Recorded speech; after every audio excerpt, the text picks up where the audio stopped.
Connections, small office switch architecture. By the time we're done here, you will design switch connections and understand critical features in a small office environment. Well, at this point in your networking journey, it's time to take the leap from physical to logical. And in a way that makes me sad because I love the physical. I love cabling. I love getting things looking great and all the connectivity that goes along with it. But as you move from the cabling world into switch configurations and switch design and all that, it becomes amazingly cumbersome to try and draw things like that into a network diagram to show how things are connected. So this environment right here in all of its cabling glory would be represented by something that looks like that. In our rack, we had two switches, one at the top and one at the bottom. This right here is a switch icon. Anytime you see that in a network diagram, you can envision that behind the scene there's something that looks like this, making it all work. Likewise, we don't draw the 24 ports actually plugging into the switch. We might just draw a couple computers to represent, we've got some device connections coming into that switch. So oftentimes you might see a small office network represented like this. We've got our switch right there. The patch panel isn't even shown. Devices are plugged into it, and it connects up here to a router, which is what brings in that internet connection. Depending on the perspective of the network diagram, you may run into some that don't even show the switch. I've often drawn network diagrams that look like this. Got my router, and then I just draw a line that represents all of the connections coming into that router. My focus in a diagram like this would probably be the internet connection. So you can assume there's a lot represented in that line. Cabling, patch panels, switching, they're all there and very relevant. They're just not the focus of this diagram. Now you might be thinking, if a switch can be represented by a line, does that mean it doesn't really do much? Oh my goodness, no. If I were to go to CVT Nuggets website and pull all the switch training, I would probably be able to assemble hundreds of hours of training on all of the capabilities and features of a switch. But you've got to be able to boil something down to its core function. So if I were to walk up to that happy looking switch there and say, "Switch, what do you do?" He would likely respond, "I facilitate and distribute communication to the devices that need it." Meaning, when all of these different devices plug into a switch, it will facilitate their communication. Now, I know some of you have been looking at this going, is that an Xbox? Of course it is. And if you were to bring up Halo on both of those Xboxes, the game has a function that allows you to link multiple Xboxes together so you can shoot your friend. So the very first thing it sends out is actually a broadcast. That's the Xbox saying, "Hello, is there any other Xboxes out there?" Now the switch gets it, and since it is a broadcast message, it actually sends it out every single one of the ports. Now this computer gets it, and he's like, "Well, I'm not an Xbox, I'm not going to respond to that," so it just drops the packet. This guy gets it, and he goes, "Oh, that's me," and he sends direct communication back. That's known as a unicast message. Now stop right there. How does he do that? I mean, it's not like it has a CV and it goes, "This is Xbox 2 to Xbox 1. Please come in." and the switch definitely wouldn't understand that. Instead, every single network device, that Xbox, that computer, your smartphone, your tablet, your Roku television, and anything else that connects to the network comes equipped with a MAC address. It's not an IP address. It's a 12-character hexadecimal address. That just means you can use A through F as valid characters too. That is burned into the network card or the wireless card of the device plugging into the network. When the Xbox sent a broadcast to find any other Xboxes out there, he actually sent it to a MAC address of all Fs, which when the switch sees that, it goes, "Oh, that's a broadcast. I'm going to send that everywhere." But that was just the destination. It also had a source MAC address. That's the one burned into the network card of the Xbox. So when the switch saw that come in, it goes, "Okay, well, I'm going to send that everywhere, but now I just became a little bit smarter. I know that the source MAC address 0011ABCF, etc., is actually plugged into, let's just say, port number 5, and it remembers that." Now, when that Xbox got the broadcast and said, "Oh, that's me," and sent a message, he sent it directly back to that MAC address. So now when the switch gets it, he goes, "Oh, well, matter of fact, I just found out where that guy was myself. I'm going to send it directly to that Xbox, and now that computer doesn't need to worry about getting communication that's not for him." That's why I say the switch facilitates and distributes communication to the devices that need it. So with that knowledge under your belt, let's get back to the key piece of information that you will need to design a small office network. We've got 2 switches right here connecting to a whole bunch of devices. In order for those devices to talk, and they need to, we have to connect these 2 switches together. Now you might be thinking, isn't it as simple as taking a cable from here and plugging it down to there? Just like I did right there. And the answer is yes, but what if that cable gets unplugged? What if one of the ports that it's plugged into goes bad? What if somebody's cleaning up the cabling and this is actually twisted left and right and up and down inside of there, and while they're pulling it out, it causes damage to that internal wire? If any of those things happen, our switch network gets severed in half again because the connection goes down. And that could be devastating because half of your devices can no longer communicate. So I'm trying to read your mind right now. You're probably thinking, well, okay, if one cable is not enough, can we just do that and connect 2 cables? And I would say absolutely yes, that's a great idea. Other than the fact that it could cause your entire network to explode. See, here's the problem. Remember what I said with the Xboxes? Computers and Xboxes and everything else sends broadcast messages. Remember what a switch does with a broadcast? It sends it out all ports.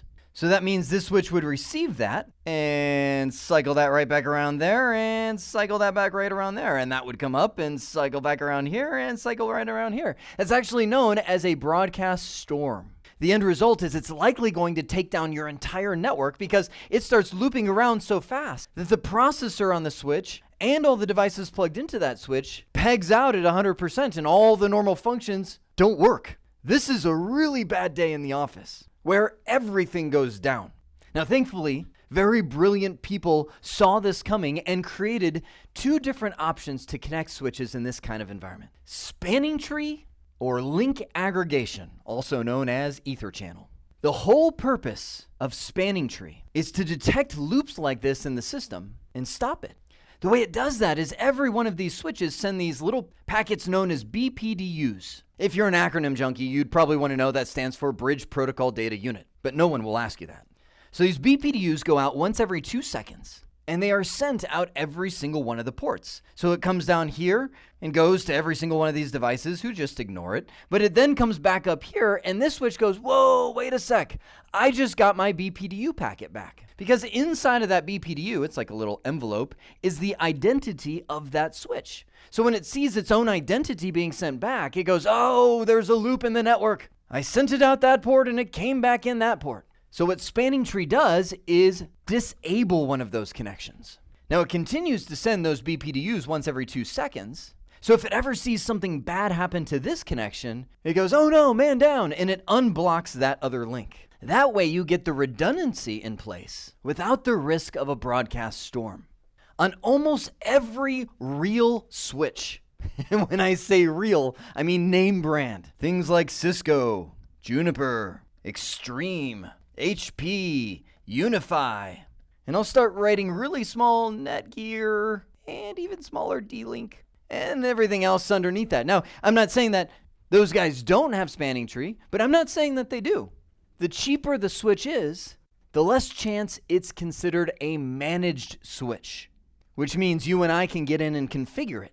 And chances are pretty good if you can't configure it, it won't have spanning tree, and doing something like this will take down the entire network. Now, someone else looked at this situation and they said, you know what?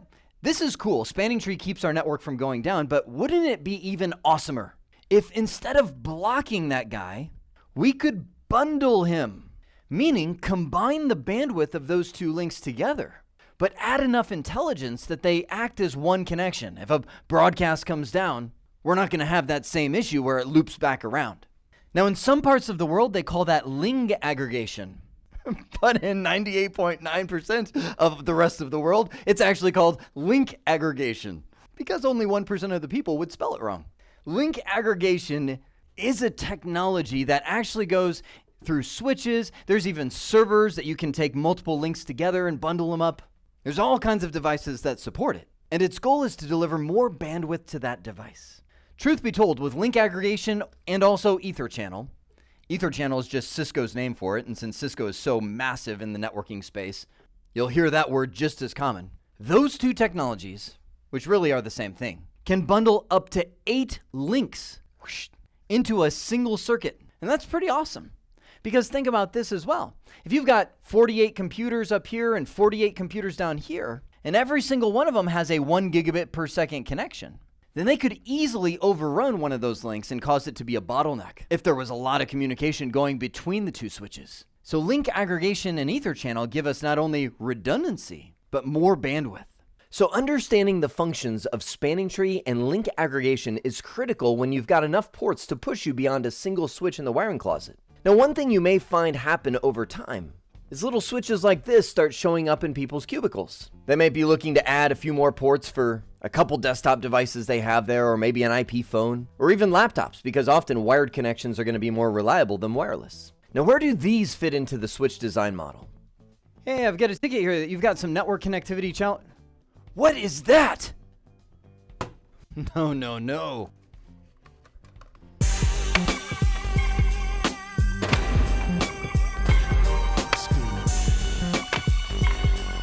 Okay, that may have been a little overdramatic, but I'm telling you, small switches are evil. They have caused me more problems in my life of IT than almost anything else that I can remember. Either that or the problems that they've caused have been so substantial that when I see them, they immediately stick out in my mind as something that must be destroyed. First off, they're made with cheap hardware. I mean, you can pick up one of these guys for $10, $20.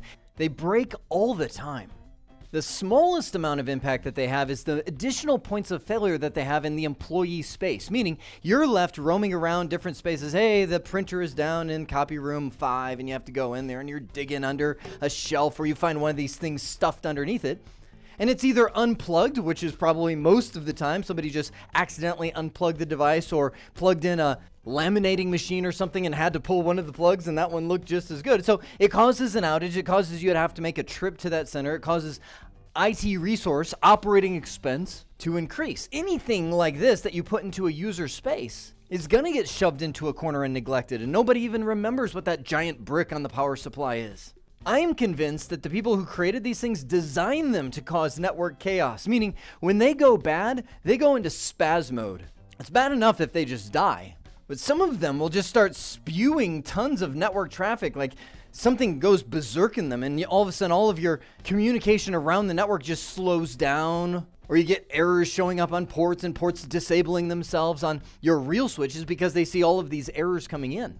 It's also a simple way for network loops to occur. I call that spanning tree protocol breakdown. Here's what happens, and this has happened to me at least 5 times at different locations that I've been over the years, where you've got your core switch, and this is the big switch in the network, and you've got all the cables running out of the switch to all the computers and all that, right? Well, one of those cables runs to that cubicle where somebody puts this little switch in the corner there and plugs in their computer and whatever other device. Well, maybe that other device is the laptop. You know, they just want a great network connection instead of using wireless, so they plug it in the laptop. They go home at night, and I've seen it happen to where the janitorial staff or somebody who thinks they're helpful actually takes that cable and just plugs it in here because there's an extra cable on the desk. They want it to look good, and of course it fits right in that network switch.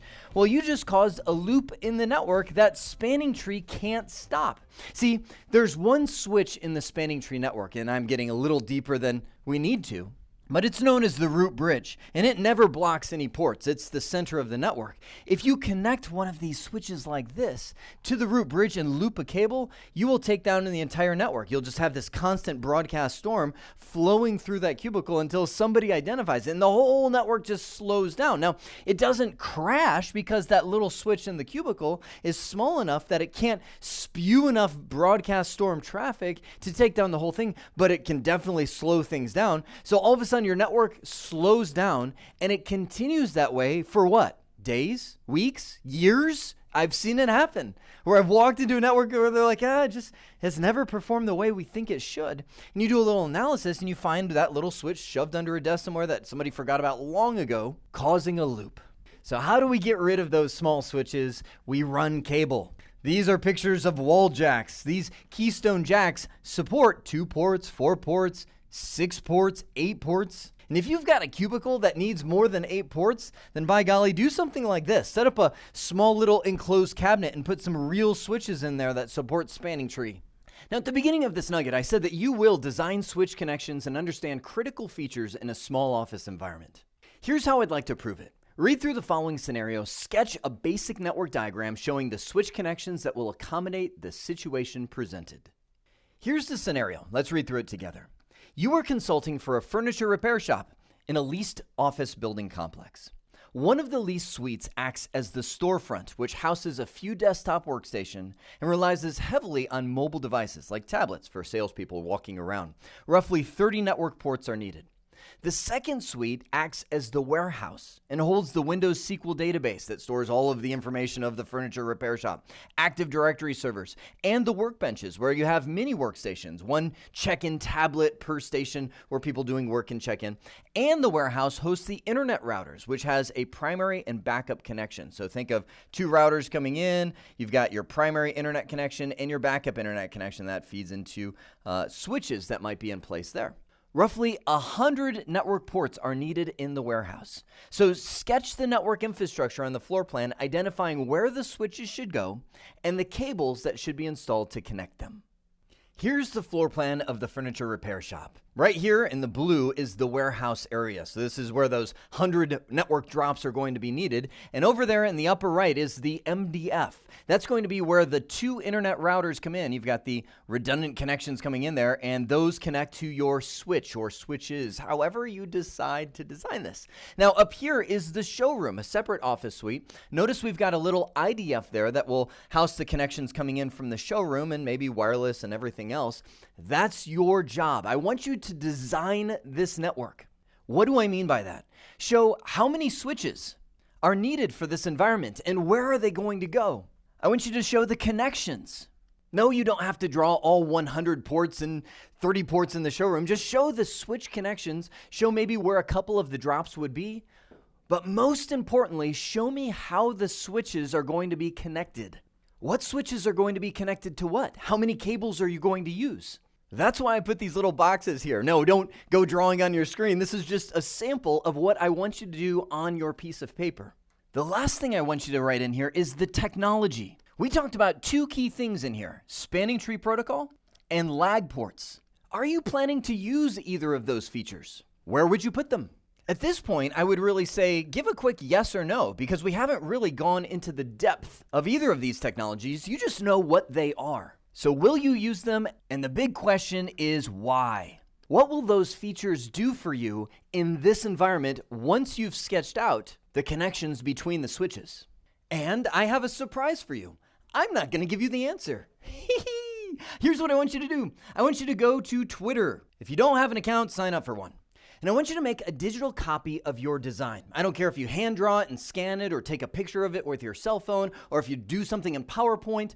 However you do it, I want you to show how many switches you've got, how they're connected, what technology you're using between them, and type out why. Why are you using that technology?